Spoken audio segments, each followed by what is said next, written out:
বসেন, জগৎ তাকে খারাপ বললেও আপনার কাছে সে শোনা। আমি যাকে ভালোবাসি, আমার মনের মধ্যে যে রয়েছে তারই রূপ আমার কাছে শ্রেষ্ঠ রূপ। তাহলে রাধারানীর মনের মধ্যে কে রয়েছে? কৃষ্ণ।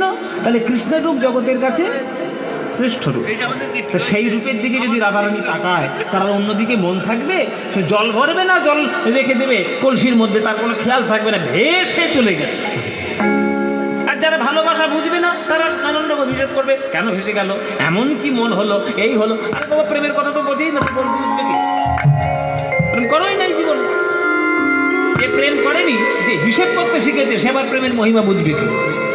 জটিলা কুটিলা বুঝবে না। তাই জটিলা কুটিলা কথা বলছিল, কিন্তু ললিতা বিশাখা বোঝে। তাই রাধারানীকে সান্ত্বনা দিচ্ছে। তাই রাধারানীকে বলছে, বল রাধু, তুই তো দেখে এলি তোর গোবিন্দকে, আমরা তো যাইনি, আমরা তো দেখিনি। তাহলে আমাদেরকে বুঝিয়ে বুঝিয়ে বল, আজকের বধূ তোর কদম তলায় দাঁড়িয়েছিল, কেমন দেখতে ছিল, বল দেখি আমাদেরকে, শোনা তোর বধূর রূপের কথা। তাহলে আমার বধূর কথা শুনবি? শুনবি আমার বধূর কথা? বলে বলবো, শোনার জন্যই তো এসেছি রে। চারিদিকে রাধারানীকে ঘিরে বসেছে আমার ললিতা বিশাখা চিত্রা চম্পক লতিকা তুঙ্গবিদ্যা রঙ্গদেবী সুদেবী ইন্দুরেখা, এরা সবাই ঘিরে বসেছে রাধারানীকে। এমন করে ঘিরে বসেছে যেন মনে হচ্ছে সদ্য একটা পদ্মফুল ফুটেছে। 8খানা পাপড়ি, মাঝখানে আমার রাধারানী বসা।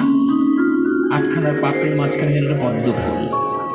আজকের বলছি আমার গোবিন্দের রূপের কথা।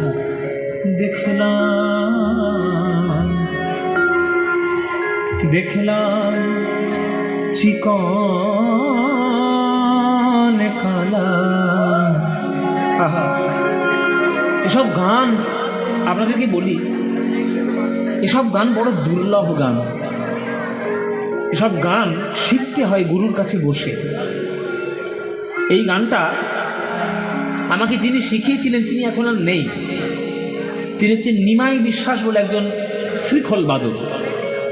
উনি নবদ্বীপে থাকতেন, খোল বাজাতেন, শ্রীখোল বাদক। উনি এরকম বাজনা করতেন, এক থুপথুরে বুড়ো, শরীরের ক্ষমতা ছিল না, পা দুটি এরকম সরু, শরীরটা মোটা, কিন্তু কীর্তনের প্রতি এত অনুরাগ।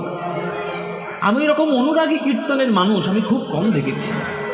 নবদ্বীপে থাকতেন আমার মায়া পিসির সঙ্গে। তারপরে সরস্বতী দাসী বলে একজন বিখ্যাত কীর্তনী, আমরা মা, অনেকে তাকে মা বলে, অনেকে তাকে পিসিমা বলে, তার সঙ্গে বাজাতেন আর কি। তিনি আমার বাড়িতে আসতেন, এসে আমাকে বসিয়ে এই গানটা ওই